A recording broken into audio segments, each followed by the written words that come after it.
Today is a very epoch-making day for all of us, especially for the people of Arunachal Pradesh.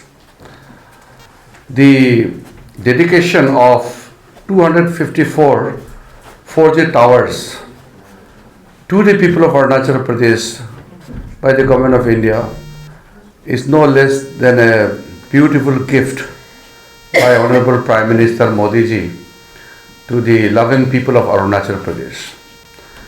It has been our endeavor to ensure that every part of the border areas in Arunachal Pradesh and other parts of Northeast and in the Himalayan border areas are provided with world-class facilities, especially critical infrastructures, communication roads and other basic amenities. This launching and dedication of 254 4G towers is a huge step, and this is a beginning, and within next 6 to 7 months time, as per the prescribed stipulation of time, every border village in Arunachal Pradesh will be connected with the 4G network. On behalf of the people of Arunachal Pradesh, I would like to thank Honorable Prime Minister Modi ji and the Department of Telecommunication headed by Ashwini Vaishnav ji. The senior officials from the Ministry of Telecom are here in Itanagar, and in this launching ceremony, the Minister himself, Ashwini ji, and the Honorable Chief Minister of Arunachal Pradesh, Pema Khandu ji, the Deputy Chief Minister, Chonamen ji, and the Minister colleagues have joined, and all the senior officials, the relevant people who are in the ground have all joined us, including the central forces and officials from the state government. I have a sense of satisfaction because Prime Minister Modi ji's vision has been translated into reality, and the topographic difficulties and the geographical challenges in the entire state of Northeast, especially in the border areas of Arunachal Pradesh, is totally different from the challenges which we face in the rest of the country. Not only topographical problems, we have climatic challenges also. Almost 6 months in the year is faced with heavy rains, landslides, road blockades and so many difficulties. Despite that, the entire team worked tirelessly and this launching could happen today. मैं आप सब के माध्यम से, media वालों के माध्यम से हमारे यशस्वी प्रधानमंत्री आदरणीय नरेंद्र मोदी जी को धन्यवाद देता हूं, उनका अभिनंदन करता हूं कि आज बहुत बड़ा तोहफा अरुणाचल के जनताओं के लिए 254 4G टावर्स को आज समर्पित किया है। अरुणाचल के जनताओं के लिए, दूर दराज सरहदों में रहने वाले गांव के लोगों के लिए आज ये तोहफा मैं मानता हूं कि बहुत खूबसूरत तोहफा है। इसके साथ साथ फिजिकल कनेक्टिविटी जैसे रोड, पावर, वाटर सप्लाई, जितने भी जो फिजिकल फैसिलिटीज़ है, और ये डिजिटल कनेक्टिविटी जो आज लॉन्च किया 4G टावर्स का, ये सारा मिला करके मैं मानता हूँ कि अब अरुणाचल के लोग देश के अन्य भागों में जो ज़्यादा विकसित है उनके बराबर जाने में जो डिजिटल डिवाइड था वो पूरा ब्रिज हो जाएगा, और हम भी मुख्य धारा में पूरे के पूरी तरह से हम विकास के दौर में सम्मिलित हो गए हैं। आने वाले कुछ महीने के अंदर में, 6-7 महीने के अंदर में, बाकी 1200 से ज़्यादा टावर्स जो और लगना है, वो भी मैं मानता हूँ जिस टीम स्पिरिट के साथ काम कर रहे हैं, काम पूरा हो जाएगा। टेलीकॉम डिपार्टमेंट के साथ अरुणाचल सरकार ने बहुत अच्छी तरीके से ज़मीन पर समर्थन दिया है, काम किया है। जो डिप्टी कमिश्नर्स हैं और हमारे जो राज्य सरकार के जितने भी स्टेक होल्डर्स हैं, उन्होंने कोई दिक्कतें आने नहीं दिया। शुरुआत में कुछ प्रॉब्लम्स थे, लेकिन बाद में उसको बहुत अच्छी तरह से संभाल लिया। और सेंट्रल फोर्सेस जो इंडियन आर्मी के, बॉर्डर रोड्स के, आईटीबीपी, एसएसबी, असम राइफल्स, सारे फोर्सेस को भी झोंक दिया है, क्योंकि बॉर्डर एरिया में सबको एकजुट होकर के काम करना पड़ेगा। तो आज अरुणाचल प्रदेश किसी से कम नहीं होगा, क्योंकि हम दुनिया से कनेक्ट हो चुके हैं। पहले सिर्फ ईटानगर कनेक्ट होगा और सिर्फ डिस्ट्रिक्ट हेडक्वार्टर ही कनेक्ट होगा, तो मैं मानता हूं कि आधा से ज़्यादा अरुणाचल रह गए थे। लेकिन ये कार्यक्रम के बाद पूरे संपूर्ण अरुणाचल प्रदेश विश्व के साथ पूरी तरह से जुड़ चुके हैं। और जो रिमेनिंग जो काम बाकी है, वो जैसे मैंने कहा कि 6-7 महीने के अंदर में ये भी पूरा होने का संभावना है। मैं बहुत ज़्यादा लंबा नहीं कहूँगा। आप सबके माध्यम से अरुणाचल के वासियों को बधाई देता हूँ। इतना बड़ा विकास का आज एक शुभ आरंभ हुआ है, उसके लिए हर एक नागरिक, खास करके अरुणाचल के जो दूर दराज गाँव में, बॉर्डर एरियाज में जो रहने वाले हैं, जिसके लिए सीधा सीधा लाभ आज से शुरू हो गए हैं, उनको विशेष करके मैं अभिनंदन भी करता हूं, बधाई भी देता हूं। Thank you. आपने अपनी स्पीच में कुछ फिगर्स डिस्कस कर रहे थे कि किसके थ्रू इंटरनेट कनेक्ट होगा, एक बार वो बता देंगे दोबारा। सीसैट, वीसैट आपने कुछ बताया था। किरण जी, फिगर्स हमारे पास है। इसमें टोटल नॉर्थ ईस्ट का दृष्टि से जो रिस्पॉन्सिबिलिटी दिया गया था, टोटल जो, क्योंकि ये 4G सैचुरेशन का जो प्लानिंग है, क्योंकि कोई जगह छूट ना जाए, तो इसमें टोटल OFC का साइट जो है 270 साइट्स है, वो OFC का है। माइक्रोवेव का 1237 साइट्स है और VSAT में 917 साइट्स है। और जो ये भी प्रपोज किया गया है कि कनेक्टिविटी का जो कभी कभी फ्लक्चुएशन होता है, उसको निपटने के लिए जो सेटेलाइट है, HTS का जो फैसिलिटी है और LEO सेटेलाइट्स, इसको इस्तेमाल किया जाएगा। ये टेलीकॉम हमारा मिनिस्ट्री का ये निर्णय है। और बाकी जो गांव जितना बाकी है वो तो आप लोग को बता ही दिया है। और आज 336 विलेजेस और 70,000 लोगों को तो आज का जो लॉन्च हुआ है उसी से बेनिफिट हो जाता है। और हम लोग का जो स्टेट है बहुत स्पैर्सली पॉपुलेटेड है, हेवीली पॉपुलेटेड नहीं होता है।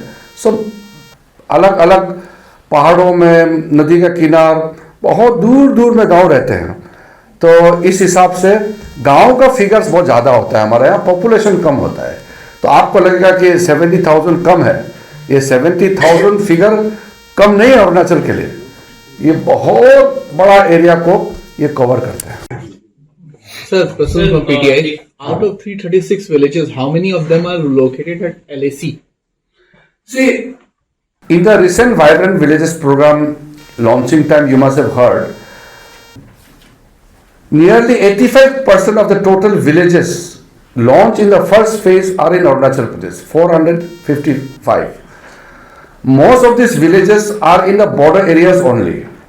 Now, today's launching is also mainly in the border areas. So, by and large, most of the villages will be closer to the border areas, because our district headquarters and Itanagar capital, they are already connected. So, the target is to reach out to the unconnected and unreached locations. So, you can get the details of the total villages which are considered to be the border villages, because we have Home Ministry has a certain definition which is called BADP, which has been discontinued because now we are going into the saturation mode. So BADP will be irrelevant now, because the border, the Vibrant Villages program has taken over. So thereby most of these villages, today's villages, will be in the border areas only. So these are very strategic locations. Yes. per se. How many of these 254 that have been commissioned today are connected through OFC, because satellite connectivity? Today's are OFC only. All OFC. Yeah. So roadmap for 5G connection also is spoken about. How soon can we expand the 5G connection? See, regarding 5G, I am, as an Indian, when I talk about 5G, I feel extremely proud. I'm swear with pride. Because just 1 year ago, 5G was not even discussed in India. China was leading in 5G. Then South Korea, Finland, this Norway. So these Norwegian companies, South Korean, Chinese companies, and to some extent Japanese, these were the only 4 countries we were talking about 5G. Even United States of America doesn't have 5G technology. India was nowhere. But during lockdown period, Prime Minister Modi ji pushed so hard. Today we are a leading nation in 5G technology. So naturally 5G will be integrated in the days to come. But right now the most critical is the 4G, which has to reach out to the border areas. That is why I said today's this launching and dedication of this 254 tower is not a small achievement. It's a gigantic leap into the next phase of development for the border area people, especially for Arunachal Pradesh. Kiranji, you're one of those first ministers who went to these border villages right after the Prime Minister announced, and of course the Union Home Minister also went. What are the other areas of concern, apart from connectivity? Because you said that you've been spending time there, you've been going there, especially in the northeast. What is the other concern as far as people are See, when Modi ji became Prime Minister, one of his first decision was that every minister has to visit Northeast once in 3 months. A group of ministers were formed. I was part of that group of ministers. And then since then, Prime Minister himself has already come 54 times in Northeast. And if Prime Minister can come so many times to Northeast, ministers will have to be there. So there is a clear-cut direction from Honorable Prime Minister that all the ministers, the cabinet minister and the minister of states also will have to not only go to the border area, but they'll have to spend time. 48 hours every minister has to spend time in the border areas, right from Ladakh to Arunachal Pradesh. It is happening.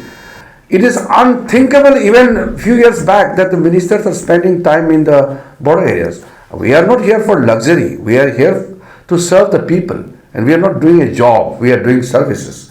So keeping that in mind, the vision of Prime Minister is very clear, and that is how India can progress. If we think only about like Congress time, luxury life in Delhi and going to Europe for vacation, that is not going to serve the nation. Frontier highway project की आपने बात की है, frontier highway project की आपने बात की, वो आपके दिल के बहुत करीबी भी है प्रोजेक्ट, और आज भी आपने उसका जिक्र किया, तो वो कितना महत्वपूर्ण रहेगा पूरे कम्युनिकेशन की कनेक्टिविटी को लेकर, और फ्रंटियर हाईवे कितना महत्वपूर्ण रहेगा अरुणाचल के लिए? मैं आपको ऑनेस्टली बोलूं, 2004 में जब हम पार्लियामेंट में चिल्ला चिल्ला के बोलते थे, तो उस समय का सरकार इसको कोई सीरियसली नहीं लेते थे, क्योंकि उस समय का सरकार का तो पॉलिसी ही यही था कि बॉर्डर एरिया में, सेंसिटिव बॉर्डर एरिया में सड़कें नहीं बनाना है, जैसे तैसे म्यूल ट्रैक, पॉटर ट्रैक करके पहुंचने का ये प्लान था। ये सारा पॉलिसी चेंज हुआ है 2014 के बाद। तो मैं भी शुरू में जब मैं फ्रंटियर हाईवे का कंसेप्ट को मेरा माइंड में आया, मैं सोचता था कि इसमें तो समय लगेगा, कितना समय, 30 साल 40 साल। लेकिन जब मोदी जी प्रधानमंत्री बने तब बिल्कुल यकीन हो गया कि मोदी जी के नेतृत्व में ही हो सकता है, और मोदी जी के लीडरशिप में नहीं होगा तो कर ही नहीं सकता कोई और, क्योंकि इसमें पॉलिटिकल विल पावर चाहिए। इसमें धनराशि तो है ही, 40,000 करोड़ कोई मजाक नहीं है। हमारा टोटल अरुणाचल प्रदेश का budget, deputy CM finance minister साहब यहाँ बैठे हुए हैं, टोटल अरुणाचल का बजट ही 30,000 करोड़ नहीं है। 40,000 करोड़ एक रोड के लिए अप्रूव करना, आप कल्पना कर सकते हैं। तो ये सारा जो चीज़ें हैं आज हमारे सामने में, आंखों के सामने में जो हो रहा है, वो जो प्राइम मिनिस्टर साहब का विजन और उसका इच्छा शक्ति, राजनीतिक इच्छा शक्ति, इसी का परिणाम है कि हम ये सब देखने को मिल रहा है। और अच्छा टीम है, अच्छा ऑफिसर डेडिकेटेडली काम कर रहा है। राज्य सरकार, पेमा खांडू साहब बहुत अच्छा अपना टीम के साथ में पूरा झोंक करके सर्विस कर रहा है। तो सेंट्रल गवर्नमेंट, स्टेट गवर्नमेंट, ये डबल इंजन का जो सरकार जो हम लोग बताते हैं, मोदी जी कहते हैं, वो नमूना आज हम लोग देख रहे हैं। सर, ये जो टेलीकॉम सर्विस प्रोवाइडर्स हैं, इसमें से कौन से हैं जो 4G प्रोवाइड करा रहे हैं? बॉर्डर एरिया में तो हम लोग सिर्फ BSNL को ही कर रहे हैं। सर कोई मतलब ये सिक्योरिटी रीजन? सिक्योरिटी की बात नहीं, अपना इंडियन कंपनी है, हमारा इंडिजिनस टेक्नोलॉजी है। प्राइम मिनिस्टर ने कह दिया डिफेंस मिनिस्ट्री को भी कि मेक इन इंडिया से ही हम आत्मनिर्भर होगा। हम अगर बीएसएनएल को ये सब काम में नहीं लगाएंगे तो बीएसएनएल तो कमजोर हो जाएगा। अब जब प्राइम मिनिस्टर ने कह दिया कि मेक इन इंडिया को आगे बढ़ाना ही है, मेक इन इंडिया मतलब कोई इंपोर्ट दूसरा कंपनी का हम निर्भर में नहीं होंगे। इसलिए तो आज इंडिया अपने आप में एक सामर्थ्य राष्ट्र के रूप में उभर के आ रहे हैं, क्योंकि अपना ताकत खुद हम दिखाई दे रहे हैं ना आज। तो बीएसएनएल को सारा जिम्मेदारी दिया गया है। So, other than the BSNL, which other company? नहीं, बाकी जो टावर करना है वो कर रहे हैं। But, बाकी जितना देखिए जो एयरटेल का भी कर रहे हैं, बाकी कर रहे हैं, लेकिन ये जो स्पेशल हम लोग जो फोकस दे रहे हैं वाइब्रेंट विलेजेस में, वो बीएसएनएल को ही करना है। So are we taking some extra precautions in these border areas because they're considered sensitive zones and cyber attacks are becoming increasingly common? That is a complicated subject. I will not go into the cyber issue, but what is the objective? It is welfare of the people. हमारा ही देश के लोग हैं border area में। आप security angle बाकी को अलग छोड़ दीजिए कुछ समय के लिए, हमारे देश के लोग ही तो है ना। तो उनके लिए रास्ता बनाना, उनके लिए बिजली पानी पहुंचाना, उनके लिए स्कूल मेडिकल फैसिलिटी भी वाइब्रेंट विलेज में पूरा आ जाएगा। दवाई पानी एजुकेशन हेल्थ वगैरह सब आ जाएंगे। आज मैं इसलिए ये कह रहा हूँ कि जो बॉर्डर एरिया को जो डिजिटल कनेक्टिविटी है, अब डिजिटल से क्या होगा उसके लिए तो मुझे व्यापक चर्चा करने की आवश्यकता नहीं है। चाहे आप बैंक खाता में आपका पैसा डिपॉजिट करना है, बैंक अकाउंट ऑपरेशन करना है, आप अपने घर में बैठ करके जो भी काम चलाना है, अब 4G में तो आप सब कुछ चला सकते हैं। तो ये मतलब गांव में रह करके भी उसका जिंदगी शहर में रहने वालों का एक सामान्य सा हो जाएगा।